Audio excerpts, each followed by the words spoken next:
નમસ્કાર ગુજરાત આજના તાજા હવામાન સમાચારની અંદર ફરી એક વખત આપનું હાર્દિક સ્વાગત છે। આજે મિત્રો તારીખ થઈ છે 5 અને વાર થયો છે શુક્રવાર। આજના દિવસે ગુજરાત રાજ્યની અંદર વરસાદ પડવાને લઈને ઘણા બધા વિસ્તારોની અંદર આગાહી મળી રહી છે। જાણીતા હવામાન નિષ્ણાત અંબાલા પટેલ અને પરેશભાઈ ગોસ્વામીએ જણાવ્યું કે અત્યારે ગુજરાતના કચ્છ સૌરાષ્ટ્ર ઝોનની અંદર કાળા ડિબાંગ વાદળો ઘેરાવાના છે અને તેના ભાગરૂપે વરસાદ પણ પડવાનો છે।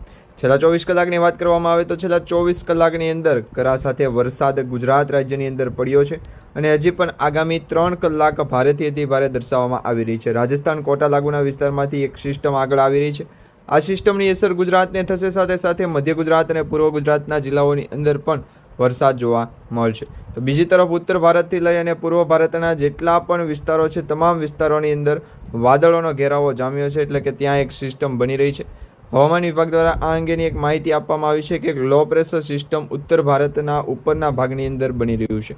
આમ જોઈએ તો લો પ્રેશર સિસ્ટમની અસર ગુજરાત તરફ આવવાની સાથે ઘણા બધા રાજ્યોની અંદર છે એ લો પ્રેશર સિસ્ટમની અસર જોવા મળી શકે છે। આ મેપની અંદર પણ તમને જાણવા મળ્યું છે, પરંતુ તમે જોઈ શકો છો અરબ સાગરના દરિયાની અંદર જ્યારે હવામાન વિભાગ દ્વારા માહિતી આપવામાં આવી છે ત્યારે અરબ સાગરના દરિયાની અંદર એક લો પ્રેશર સિસ્ટમની અસરના કારણે જે હવામાન વિભાગ જે છે એમને દ્વારા આગાહી આપવામાં આવી છે કે હવે ગુજરાત રાજ્યની અંદર વાવણી લાયક વરસાદ છે એ પડવાનો છે, કારણ કેરળના દરિયાની અંદર ચોમાસું જે છે એ પહોંચી ગયું છે અને હવે આ ચોમાસું મધ્ય ભારતમાં જશે અને ત્યાર પછી ગુજરાતના દક્ષિણ ભાગની અંદર જોવા મળશે। એટલે આજે તારીખ 5 જૂન થઈ છે, તો આવનારી 10 તારીખ સુધીમાં એટલે કે લગભગ 10 દિવસની અંદર ગુજરાત રાજ્યના ખેડૂતો માટે જે છે ખુશીના સમાચાર આવી ગયા છે। વગડાઓ ઢોળ, કારણ કે હવે વાવણીનો વરસાદ છે પડવાનો છે। તેને લઈને એક સૌથી મોટી આગાહી સામે આવી છે એ પણ તમને જણાવી અને અંબાલા પટેલ દ્વારા શું કહેવામાં આવ્યું છે એ દરેક આગાહી તમને આજના વિડીયોની અંદર જણાવી। એ પહેલાં જો તમે અમારી ટોટલ માહિતી યુટ્યુબ ચેનલ પર નવા છો તો ખાસ કરી અમારી યુટ્યુબ ચેનલને અત્યારે સબસ્ક્રાઈબ કરી લેજો, જેથી કરી મિત્રો આવી દરેક આગાહી તમને દરરોજ મળતી રહે। દરરોજ હવામાન સમાચાર પણ તમને મળતા રહે તે માટે અમારી યુટ્યુબ ચેનલ સાથે જોડાઈ રહેજો। અને જો તમે આજનો વિડીયો સારો લાગે તો વિડીયોને લાઇક આપજો, ચેનલને સબસ્ક્રાઈબ કરજો અને મિત્રો આજના વિડીયોની લાઇકનો ટાર્ગેટ 500 લાઇક તમે આજના વિડીયોની અંદર કરાવી દો, એટલે કે આવતીકાલના વિડીયોની અંદર તમને હવામાન સમાચાર અંગે જે છે એ વાવાઝોડાની આગાહી જણાવશું। આજના વિડીયોની અંદર પણ તમને એ માહિતી જણાવશું, પરંતુ ઘણા બધા વિસ્તારોમાંથી વાવાઝોડા અંગેની જે છે માહિતી આવી રહી છે। કમેન્ટ બોક્સમાં ઘણા બધા ખેડૂત મિત્રો પણ કમેન્ટ કરી રહ્યા છે કે શું ખરેખર વાવાઝોડું આવશે કે કેમ, તો એ દરેક આગાહીના જે છે એ માધ્યમથી તમને સવાલના જવાબ મળી જશે। અત્યારના જે આગાહી છે એમાં જોધપુર કોટા લાગુના વિસ્તારથી રાજસ્થાન અને પંજાબ હરિયાણા લાગુના વિસ્તારથી લઈ અને મધ્ય પૂર્વ ગુજરાતના ઘણા બધા જિલ્લાઓની અંદર વાતાવરણીય પલટો જોવા મળ્યો છે, એટલે ક્લાઇમેટ ચેન્જની અસર છે એ જોવા મળી છે। જ્યારે ક્લાઇમેટ ચેન્જની અસર જોવા મળે ત્યારે હવામાન ખાતા દ્વારા પણ આ અંગેની ચેતવણી આપવામાં આવતી હોય છે કે ગુજરાત રાજ્ય ઉપર ભારે પવનો છે ફૂંકાશે અને હવામાન વિભાગની જે આગાહી છે ચેતવણી છે એના ભાગરૂપે અરબ સાગરના દરિયાની અંદર ઓમાન, યમન અને સોમાલિયા આ 3 દેશોના દરિયાની વચ્ચેનો જે ભાગ છે ત્યાં અત્યારે સિસ્ટમો ભૂકા બોલાવી રહી છે અને એ સિસ્ટમોની અસરના કારણે જ ગુજરાત રાજ્ય ઉપર ભારે પવન સાથે વરસાદની આગાહીઓ છે એ વ્યક્ત થઈ રહી છે। બાકી જૂન મહિનાની અંદર ચોમાસું જે છે એક શરૂઆત થાય છે, પરંતુ ઘણા બધા જિલ્લાઓ એવા છે જેમાં દક્ષિણ ગુજરાતની વાત કરીએ, સૌરાષ્ટ્રના ઘણા જિલ્લાઓની વાત કરીએ અને મધ્ય ગુજરાતના જિલ્લાઓની વાત કરીએ તો જિલ્લા વાઇઝ તમને સ્ટેટમેન્ટ આપું તો ગુજરાતના કયા કયા જિલ્લાઓની અંદર વરસાદ કેવો પડ્યો છે તેના વિશેની માહિતી પણ આપણી પાસે આવી ગઈ છે, તો એ અંગેનું સ્ટેટમેન્ટ પણ તમને આપવામાં આવશે। અને જો લોકેશન અલગ પ્રકારનું પડે અથવા તો કોઈ પણ પ્રકારની જે થીમ અસગવડતા હોય તો ખાસ કરીને કોન્ટેક્ટ કરવો, જેથી કરી અને વિવિધ જે છે એ વિસ્તારોની અંદર, વિવિધ રાજ્યોની અંદર, શહેરોની અંદર અને ગામડાઓની અંદર લોકોની જે છે એ પ્રશ્નનું હવામાન સમાચાર અંગેનું જે સોલ્યુશન હોય છે એ અમારી યુટ્યુબ ચેનલના માધ્યમથી મળતું હોય છે। અત્યારનો તમે લાઈવ સેટેલાઇટ ઇમેજ જોઈ શકો છો। આ સેટેલાઇટ ઇમેજ જોવા પાછળનું મુખ્ય કારણ એ કે ગુજરાત તરફ વરસાદી સિસ્ટમ કેટલી એક્ટિવ છે અને ક્યારે આવશે। તો આજથી 3 કલાક પછી એટલે કે અત્યારથી 3 કલાક પછી આગામી 3 કલાકની હવામાન વિભાગની આગાહી છે કે ગુજરાતનું દરિયાકાંઠાનું લોકેશન પ્રમાણે જે છે એ દરિયો પવન ફૂંકતો હશે। હવામાન ખાતા દ્વારા આ અંગેની ચેતવણી લેવી પણ ખૂબ જ મુશ્કેલી પડશે,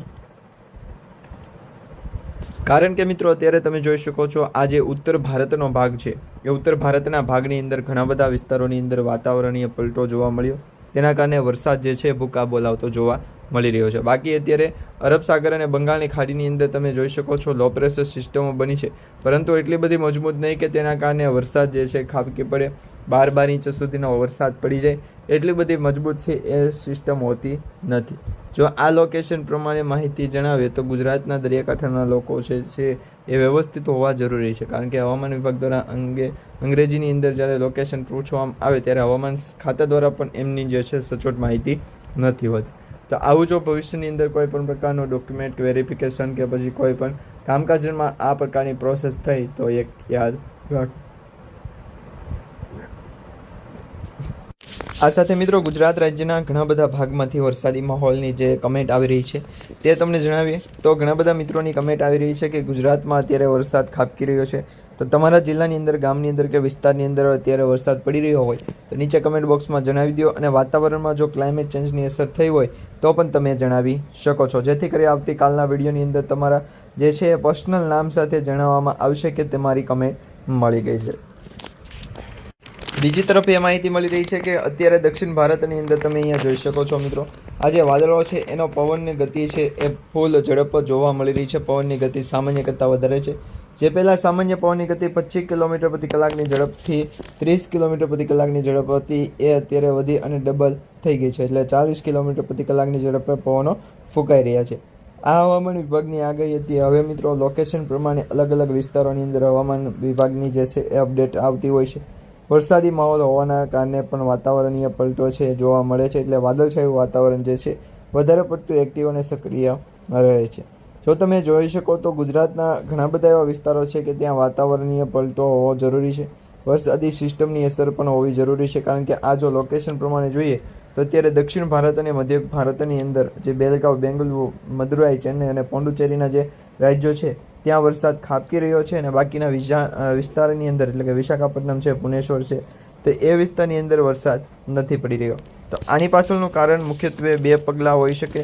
એક તો લો પ્રેશર સિસ્ટમ સક્રિય થવી, અને એક તો હવામાન વિભાગ દ્વારા જે માહિતી છે એ આપવામાં આવી. હવે મિત્રો આપણે હવામાન વિભાગ દ્વારા જે માહિતી આપવામાં આવી છે એ જોઈ લઈએ, અને ત્યાર પછી લોકલ હવામાન વિસ્તારની અંદર જે લોકલ પ્રકારની આગાહી હોય છે એ પણ જાણી લઈશું, જેથી કરી વરસાદ પડવાને લઈને ચિંતિત ઊભી ન થાય. અત્યારે મિત્રો કેરળ સુધી ચોમાસું પહોંચી ગયું છે, પરંતુ કેરળથી કાશ્મીર સુધી જે ચોમાસાનો પૂર્ણ શેડ્યુલ છે એ તમને જણાવીશું. કયા તારીખે કઈ તરફ વરસાદી ચોમાસું જે છે વધારે એક્ટિવ હશે, કારણ કે આ વખતનું જે ચોમાસું છે માત્ર એક જ મહિનો નહીં પરંતુ આવનારો 1 મહિનો પણ ગુજરાતનું જે હવામાન છે એની અંદર ક્લાઇમેટ ચેન્જની અસર કરાવી દે, એટલે કે વાતાવરણની અંદર પલટો છે એ લાવી શકે તેમ છે. હવે વરસાદી સિસ્ટમની અસર ગુજરાતના રાજ્યની અંદર થાય ત્યારે પવનની સ્થિતિ મજબૂત હોય. આખા ગુજરાતની અંદર જ્યારે પવનની સ્થિતિ મજબૂત થાય ત્યારે વરસાદી સિસ્ટમની અપડેટ જે છે મજબૂત બને, એટલે લોકેશન પ્રમાણે અલગ વ્યવસ્થિત હોવું જરૂરી છે. તો જ આપણી જે છે વરસાદી સિસ્ટમની અંદર જે છે લોકેશન આપવું એ પણ એક કળા છે, પરંતુ તેની કળાને આપણે ધન્યવાદ દઈએ છીએ. અને જો વરસાદી સિસ્ટમ આગળ જતાં કંઈ પણ પ્રકારની માહિતી સાથે મળે તો આપણને મિથુનભાઈ દ્વારા નંબર આપવામાં આવ્યો છે, એ તમે કોન્ટેક્ટ કરી શકો. અચ્છા, ચાલુ રાખો તો આપણે કોન્ટેક્ટ ડાયરેક્ટ કરી લઈએ અને વરસાદી સિસ્ટમની આપણે જાણ કરી દઈએ. તો વરસાદી સિસ્ટમની અત્યારે જાણ કરવામાં તો એવું છે કે અત્યાર સુધીમાં હું જે હવામાન વિભાગ દ્વારા માહિતી આપવામાં આવી છે એ જ પ્રકારે લોકેશન પ્રમાણે કેટેગરી વાઇઝ છે એ હવામાન સમાચારની અંદર જાતો. હવે આ લોકેશનની અંદર ગુજરાતના દરિયાકાંઠાના લોકો છે એમને ઉડાડવા છે, પરંતુ હવામાન વિભાગ દ્વારા જ્યારે પણ ઉડાડવા જાઓ ત્યારે એક થપ્પો મૂકી દે. તો આ પ્રકારે શું કરવું અને શું ન કરવું તેની આપણે એક સચોટ માહિતી લઈએ. તો હવામાન વિભાગ દ્વારા જે ફેરફાર કરવી અને લોકેશન પ્રમાણે માહિતી આપવું, તો એ વિદેશ સમાચાર ચાહે લોકેશન પ્રમાણે અધૂરૂપ થશે. વેસ્ટર્ન ડિસ્ટર્બન્સની આગાહી જણાવો, અને હવામાન વિભાગ દ્વારા જે માહિતી છે આપવામાં આવી એ પણ જણાવો. તો આ લોકેશન પ્રમાણે ગુજરાતનું સૌથી વધારે માહિતી છે એનું ચાલાનું કોન્ટેક્ટ પેજ જે છે આપણે લઈશું. તો એના માટેનો હવામાન વિભાગ દ્વારા જે ફેરફાર કરવામાં આવ્યો છે એની પણ આપણે માહિતી મેળવશું. જો ગુજરાત રાજ્યની અંદર તેમને $100 બની ગયા હોય તો વેસ્ટર્ન લોકેશન પ્રમાણે જે હવામાન વિભાગ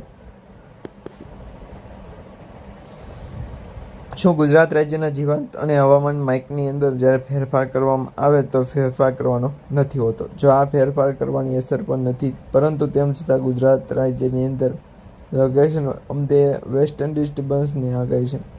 ગુજરાતના દરિયાકાંઠાના લોકો છે એ સૌથી મોટા અપડેટ જણાવવાનું વેસ્ટર્ન ડિસ્ટર્બની માહિતી વેલકમ અને લોકેશનને જે સવારથી પહોંચને હવામાન વિભાગ દ્વારા જે માહિતી આના અપ્લે કર્યા છે, દરેક આપલેની અંદર સૌથી મોટો લોકેશન આવે એટલે વેસ્ટર્ન ડિસ્ટર્બન્સ કે પેમેન્ટની અને હવામાન વિભાગ દ્વારા માહિતી આપવામાં આવી છે કે આ દરેક લોકેશન પ્રમાણે જો ચેન્જીસ થાય તો હવામાન વિભાગ દ્વારા આ અંગેની ચેતવણી પણ જાહેર કરી શકે અથવા તો એમના કોઈ ટીમ મેમ્બર છે એ ફ્યુચર માટેની જે ગેમ રમતા હોય ત્યારે કોઈ પણ પ્રકારની માહિતી જે છે એ આપવામાં નથી આવતી. તો આ વેસ્ટર્ન ડિસ્ટર્બન્સની ગુજરાતના દરિયાકાંઠાના લોકો અને હવામાન વિભાગ દ્વારા જણાવું તો ગુજરાતના દરિયાકાંઠાના લોકોને સૌપ્રથમ આગાહી અને બંગાળની ખાડીની અંદર સૌથી પહેલાં જણાવો. હવે અત્યારે તમને જણાવીએ તો મિત્રો લોકેશન પ્રમાણે ગુજરાત રાજ્યની અંદર ઘણા બધા જિલ્લાઓની અંદર વરસાદ પડી રહ્યો છે, પરંતુ ભીષણ ગરમીની પણ માહિતી મળી રહી છે. એટલે કે કાળઝાળ ગરમી વચ્ચે બફારાની આફતો વચ્ચે લોકોના માટે સારા સમાચાર આવી ગયા છે. ભારતીય જેની આતુરતાથી રાહ જોઈને બેઠું હતું એવા મુશળધાર વરસાદ અને ખુશ્બુના જે છે ખુશનુમા હવામાન માટેની ગણતરી થઈ ગઈ છે. કારણ કે મિત્રો ભારતીય હવામાન વિજ્ઞાન વિભાગ એટલે કે IMD દ્વારા આ અંગેની એક ચેતવણી આપવામાં આવી હતી કે વરસાદ જે છે આ વર્ષનો ચોમાસું મોડું શરૂ થશે, પરંતુ એવું નથી મિત્રો. આ વર્ષે જે છે જૂન મહિનાની અંદર જ ચોમાસાની શરૂઆત છે, પરંતુ 5 થી 10 દિવસ મોડું ચોમાસું છે એ શરૂ થવાના પણ સમાચાર મળી રહ્યા છે. એટલે ભારતીય હવામાન વિભાગે IMD દ્વારા જે કેરળ દ્વારા જે છે એ ચોમાસું રજૂ થવાના સમાચાર મળ્યા ત્યારથી અત્યાર સુધીમાં ચોમાસાના વરસાદની લગભગ રાહ હતી, પરંતુ ત્યાર પછી 5 વાગી ગયા હતા. અને મિત્રો હવે તમે જોઈ શકો છો ભારતીય ચોમાસાના પ્રવેશદ્વાર તરીકે ઓળખાવામાં આવતા કેરળમાં અત્યારે ચોમાસું છે એ ઘૂસી ગયું છે. વરસાદી માહોલ છે જોવા મળી રહ્યો છે, ઠંડા પવનો ફૂંકાઈ રહ્યા છે, પરંતુ હજી કાળા ડિબાંગ વાદળો છે એનો ઘેરાવો જામવાનો બાકી છે. જો વરસાદી માહોલ છે એ સક્રિય થાય અને ઘેરાવો જામે તો આવનારા 2 થી 3 મહિનાની અંદર ઘણું બધું કામકાજ છે એવું પડી જશે. જો મિત્રો આગામી થોડા અઠવાડિયા માટે વરસાદી સિસ્ટમની આગાહી માટે વાત કરતા હોય તો એ અંગે ચાલો જાણીએ. તો સરળ શબ્દોમાં કહીએ તો ચોમાસું એ ચોમાસી પવનો અને એક વિશાળ પ્રણાલી છે જે સમુદ્રમાંથી પાણી ભરેલા વાદળોને પોતાના સાથે લઈ જાય છે. હવે અરબી સમુદ્રથી ભારતના પોતાની સાથે જાય છે અને ખરેખર અરબી સમુદ્રથી ભારતના દક્ષિણ પશ્ચિમી કિનારા તરફ ફૂંકાતા આ તીવ્ર પવનો ચોમાસાના પવનો કહેવામાં આવે છે. હવે આ વરસાદી માહોલ ગુજરાત રાજ્ય ઉપર જો ફેરવવાનો થયો તો દરેક લોકો જે છે એ શેઠને પણ ગાળવાળી કરે, પરંતુ હવે હવામાન વિભાગ દ્વારા જે છે સમજૂત થઈ ગયા છે. વેસ્ટર્ન ડિસ્ટર્બન્સની આગાહી જણાવી છે. હવામાન વિભાગ દ્વારા જ્યારે ફેરફાર કરવામાં જાય તો આ કોઈ પણ પ્રકારનું માહિતી આપવાનું નથી. વેસ્ટર્ન ડિસ્ટર્બન્સની આગાહી લોકેશન પ્રમાણે માહિતી આપવાની નથી. અને જો હવામાન વિભાગ દ્વારા આ અંગેની ચેતવણી પણ આપવામાં આવી હોત તો અત્યારે વરસાદી માહોલ કોઈક અલગ હોત, પરંતુ ગુજરાત રાજ્યની અંદર ચોમાસાના બેવડા ઋતુની જે છે એ શરૂઆત થાય ત્યારે અત્યારે તાપમાનની અંદર ધીમે ધીમે પારો ઘટતો જોવા મળે છે, પરંતુ જે સવારનો સમય હોય છે ત્યારે ટેમ્પરેચરની અંદર હાઈ વોલ્ટેજ લો વોલ્ટેજની છે શરૂઆત થતી હોય છે. અને આ દરેક લોકેશન જે છે એ માહિતી અલગ લોકેશન પ્રમાણે માહિતી જાણવાની છે. હવે મિત્રો તમે જોઈ શકો છો સમુદ્ર તરફથી જમીન તરફ પવનો ફૂંકાય છે. ઉનાળાની ઋતુ દરમિયાન જ્યારે સૂર્યના કિરણો સીધા જમીન પર પડે છે ત્યારે જમીન ઝડપથી ગરમ થાય છે. તેનાથી વિપરીત સમુદ્રનું પાણી ધીમે ધીમે ગરમ થાય છે. એટલે ગરમ પાણી ધીમે નહીં હોય. વરસાદી સિસ્ટમની અંદર મળેલી કાપે જે છે ગુજરાતની દરિયાકાંઠાના લોકોને સૌ પ્રથમ જણાવો ને હવામાન વિભાગ દ્વારા આ અંગેની ચેતવણી પણ આપો કે લોકેશન પ્રમાણે માહિતી શું છે. તો આ વરસાદી માહોલ ગુજરાતના દરિયાકાંઠાનું લોકેશન જણાવો ને હવામાન સમાચાર દ્વારા માહિતી આપવાની ગુજરાતના દરિયાકાંઠાનું લોકેશન.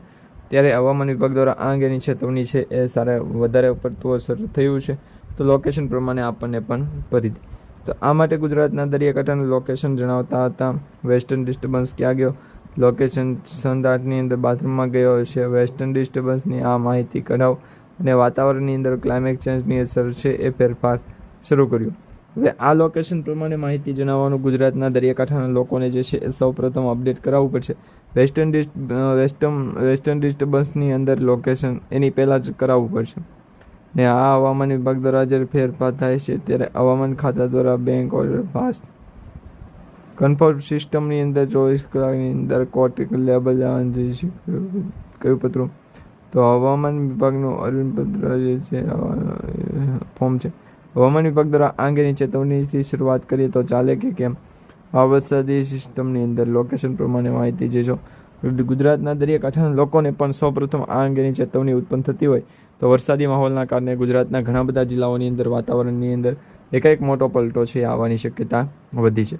હવે અત્યારે તમે જોઈ શકો છો ચોમાસાની રચનાની પ્રતિસાદ વધારે પડતી પ્રક્રિયાઓ શરૂ થાય. હિન્દ મહાસાગરમાં ચોમાસાની રચનાની પ્રક્રિયા જુઓ તો મિત્રો 30 ડિગ્રી સેલ્સિયસ સુધી તાપમાનની અંદર ઘટાડો જોવા મળે. જો આ લોકેશન અરબ સાગરના દરિયાની અંદર વધારે પડતી અસર થાય તો હવામાન ફેકાને ગુજરાતના દરિયાકાંઠાની લોકેશન પ્રમાણે કોકને તમતીમાં હાથ ગળી ગયો. હવે આ વરસાદી સિસ્ટમ શું કહેવા માગે છે? હવામાન સિસ્ટમ શું કહે છે? ગુજરાતના દરિયાકાંઠાના લોકોને જે છે માહિતી આપવી એ ખૂબ જ મહત્વનું છે. અને હવામાન વિભાગ દ્વારા આગાહી વેસ્ટર્ન ડિસ્ટર્બન્સની આગાહી પણ હવામાન સમાચાર માહિતી એ અને વેસ્ટર્ન ડિસ્ટર્બન્સ કાલ લીધું એ લોકેશન પ્રમાણે જણાવવાનું રહેશે. તો ગુજરાતને પણ દરેક વિસ્તારની અંદર હવામાન વિભાગ દ્વારા જ્યારે ખાસ ચેતવણી આપવામાં આવી ત્યારે વાદળોના 2 ભાગમાં વિભાજિત થાય છે. પશ્ચિમ વિક્ષોભ અને વરસાદી સિસ્ટમની અસર તો ઘણી બધી અસરકારે જણાવી હતી. લોકેશનની અસર ગુજરાતના દરિયાકાંઠાનું લોકેશન કોણ કે કિશોર. તો આ પ્રકારે હવા એમ કે હવા એ કાંઈ નથી દેખાતા. હવામાન વિભાગની માહિતી જણાવો. ગુજરાતના દરિયાકાંઠાનું લોકેશન જણાવો અને વેસ્ટર્ન ડિસ્ટર્બન્સ આગાહી. ગુજરાતના દરિયાકાંઠાના લોકોને સૌપ્રથમ માહિતી જણાવી અને વેસ્ટર્ન ડિસ્ટર્બન્સ અલગ અલગ લોકેશન પ્રમાણે જણાવવાનું છે. તો આ હવામાન વિભાગને પણ કાળો રહી અને મોડો થાય વેસ્ટર્ન ડિસ્ટર્બન્સ થાય તો એના માટેની જે પણ પ્રોસેસ છે તમામ પ્રોસેસ જણાવવામાં આવશે. એ તો કહેવામાં આવે છે JGTP અને વરસાદી માહોલના કારણે આ સ્ટ્રક્ચર છે એને ઉપર અને ક્લોઝ કરાવવું પડશે. તો આ માટે ગુજરાતના દરિયા વેસ્ટર્ન અને લોકેશન પ્રમાણે માહિતી આપીશું. હવે આ હવામાન વિભાગ દ્વારા માહિતી જણાવો. ગુજરાતના દરિયાકાંઠાના લોકો જાઓ અને વેસ્ટર્ન ડિસ્ટર્બન્સ જણાવો. વરસાદી માહોલ જાણીએ. હવામાન વિભાગ દ્વારા માહિતી આ ગુજરાતના દરિયાકાંઠાનું લોકેશન જણાવો અને વેસ્ટર્ન ડિસ્ટર્બન્સની અસર પડે છે. તો આ માટે હવામાન વિભાગ દ્વારા જ્યારે ચેતવણી આપવામાં આવી છે વરસાદની માહોલ જાણવા મળી રહ્યો છે ત્યારે દેશમાં ચોમાસાનું આગમન કેવી રીતે નક્કી થશે, વરસાદ ક્યારે પડશે, કયા કયા જિલ્લાઓની અંદર પડશે, તમામ સાચી આગાહી જે છે એ વેરાળ પાસેથી કરવામાં આવશે. તેની માટે પણ એડ્સ અને વેલ ઇન પ્રોસેસ છે ગણવામાં આવી રહ્યું છે. તો આ માટે હવામાન વિભાગની જે ચેતવણી છે એના માટેના હજી પણ ઘણા બધા સમાચાર છે, પરંતુ સમયના અભાવે ગુજરાતના દરિયાકાંઠાના લોકો જે છે એને વિનંતી આપી દઈ. ને આ માટે હવામાન વિભાગ દ્વારા જે ચેતવણી આપવામાં આવી છે એ દરેક વેસ્ટર્ન ડિસ્ટર્બન્સની આગાહી જણાવતા રહેજો. જો આ વાતાવરણની અસર છે ગુજરાતના દરિયાકાંઠાને સૌ પ્રથમ તેમાંથી હવામાન સમાચાર દ્વારા જે છે 100% ગેરંટી વેસ્ટર્ન અને હવામાન વકલ ઉપાડે મહેશભાઈ. ગુજરાતના દરિયાકાંઠાના લોકેશન ભાઈ જણાવો મહેશભાઈ. એનો ભાઈ ગુજરાતના દરિયાકાંઠાના લોકેશન ભાઈ અને હવામાન વિભાગ દ્વારા એમની બેઠક છે. તો આ વરસાદી માહોલના ગુજરાતના દરિયાકાંઠાના લોકેશન જણાવો અને વેસ્ટર્ન ડિસ્ટર્બન્સ અને ગુજરાતના દરિયાકાંઠાનું લોકેશન આજે તો ગુજરાતના દરિયાકાંઠાના લોકોને હવામાન વિભાગ દ્વારા જે ચેતવણી આપવામાં આવી ત્યારે 10 સર્વિસ સ્ટેશન જે છે મૂકેલા રહેશે. તો આ માટે ગુજરાતના દરિયાકાંઠાનું લોકેશન જણાવો અને હવામાન વિભાગ દ્વારા ચેતવણી આપવામાં આવી રહી છે. આ વરસાદી સિસ્ટમ છે એ વાંધે નહીં આવે. તો આ હવામાન વિભાગની માહિતી આપણે જે છે દરેક વ્યક્તિએ જોવાની છે.